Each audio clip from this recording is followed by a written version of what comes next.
Krishna Hare Krishna Krishna Krishna Hare Hare Hare Rama Rama Rama Hare Hare Hare Krishna Krishna Krishna Hare Hare Hare Rama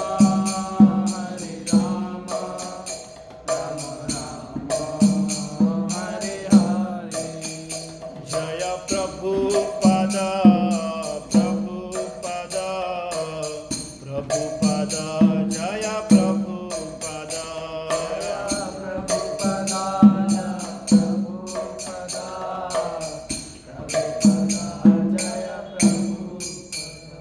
Srila Prabhupada ki Om Jnanatimirandhasya Jnananjana Salakaya Chakshurunmilitam Yena Tasmai Shri Gurave Namaha Vanchakalpatarubhyascha Kripa Sindhubhya eva cha Patitanam Pavanebhyo Vaishnavebhyo Namo Namaha Shri Krishna Chaitanya Prabhu Nityananda Shri Advaita Gadadhar Srivasadi Gaur Bhakta Vrinda Hare Krishna Krishna Krishna Hare Hare Hare Ram Ram Ram Hare Hare Srila Prabhupada की जय। आज गौड़ीय वैष्णव परंपरा के एक बहुत ही prominent आचार्य श्रील बलदेव विद्याभूषण उनका तिरुभाव तिथि है।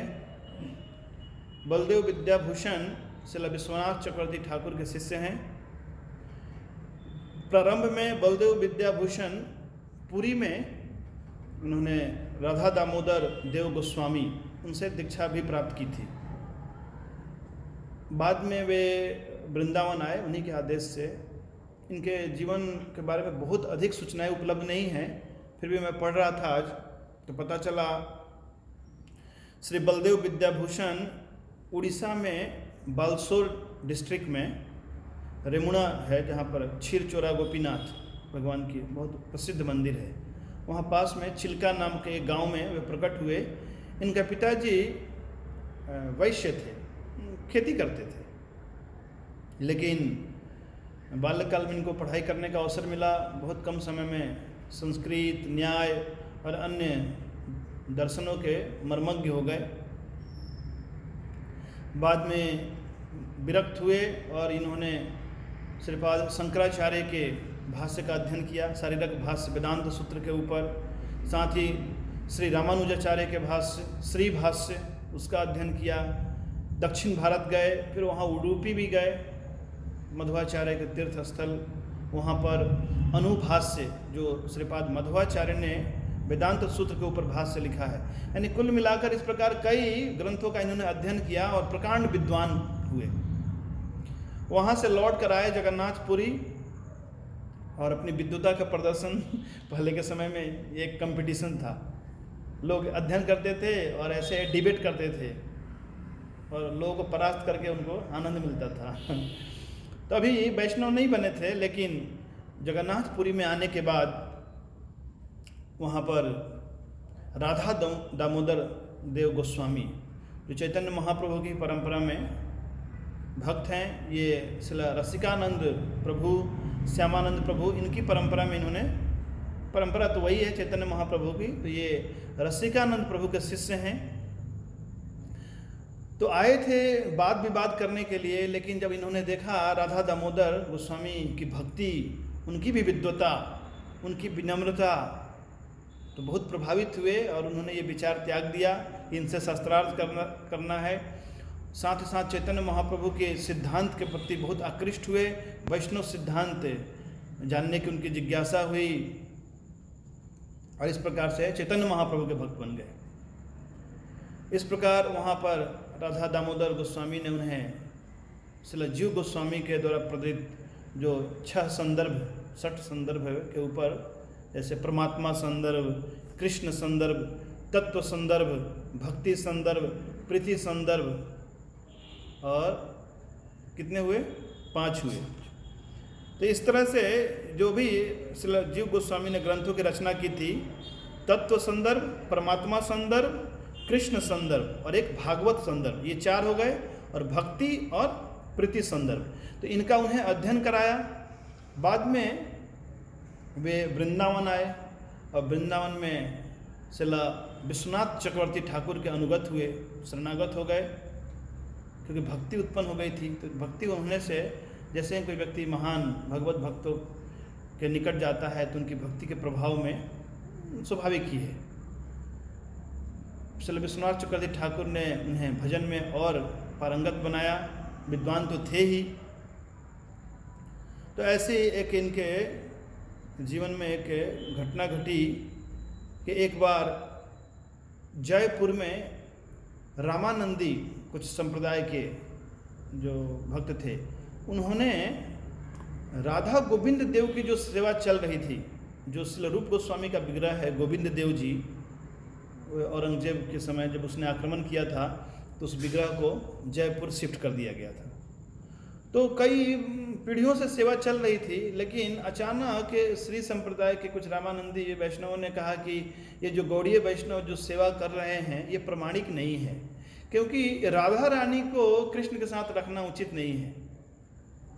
क्योंकि रामानंदी वैष्णव विधि भक्ति करते हैं, कहते हैं ठीक है लक्ष्मी नारायण की पूजा ठीक है, सीताराम की पूजा ठीक है, लेकिन राधा रानी कौन है कृष्ण की?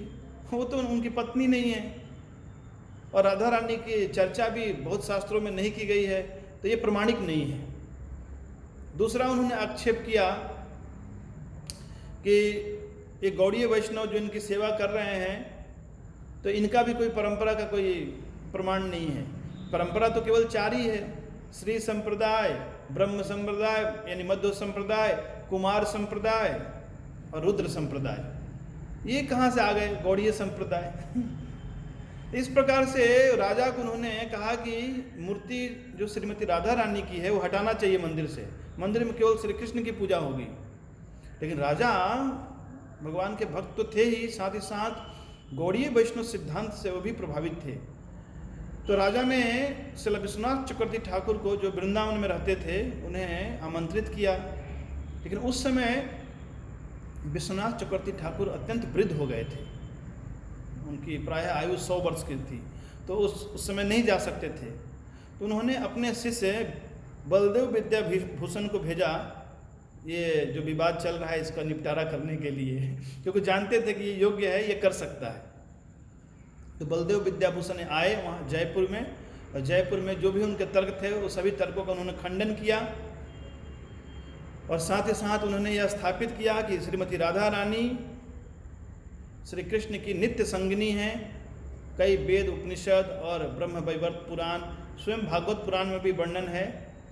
और इस प्रकार रामानंदी जो भी तर्क कर रहे थे, विरुद्ध चल रहे थे, उनको शांत किया।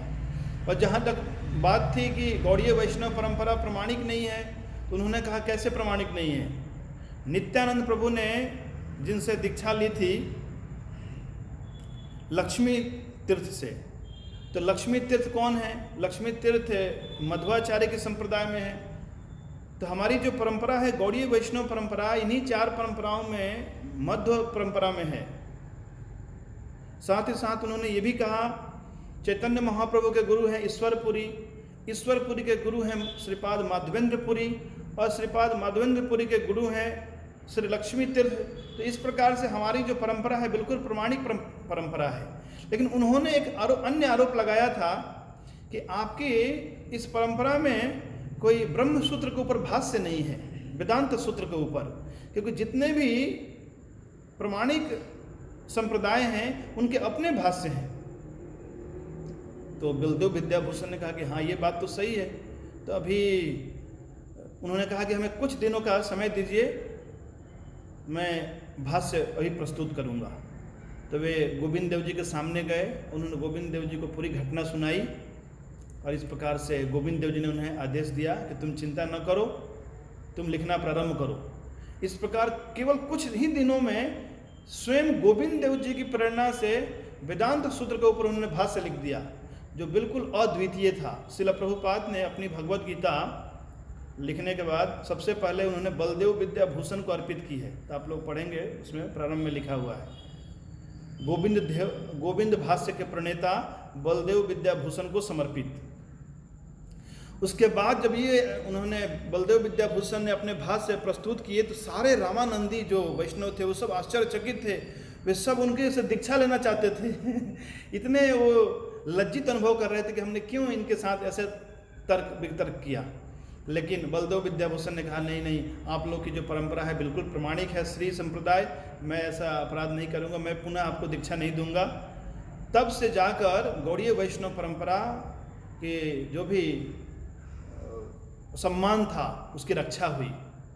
और इस प्रकार से राधा रानी को कहाँ वो हटाने वाले थे मंदिर से, तो राधा रानी और गोविंद देव जी आज भी विराजमान हैं जयपुर में।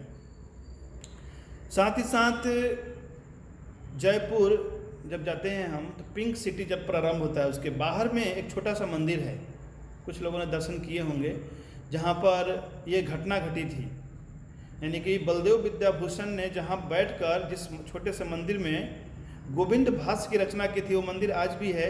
वहाँ पर ऐसे कई लगभग 100 के आसपास शालिग्राम शिलाएँ रखी गई हैं जहाँ की विधिवत पूजा आज भी होती है।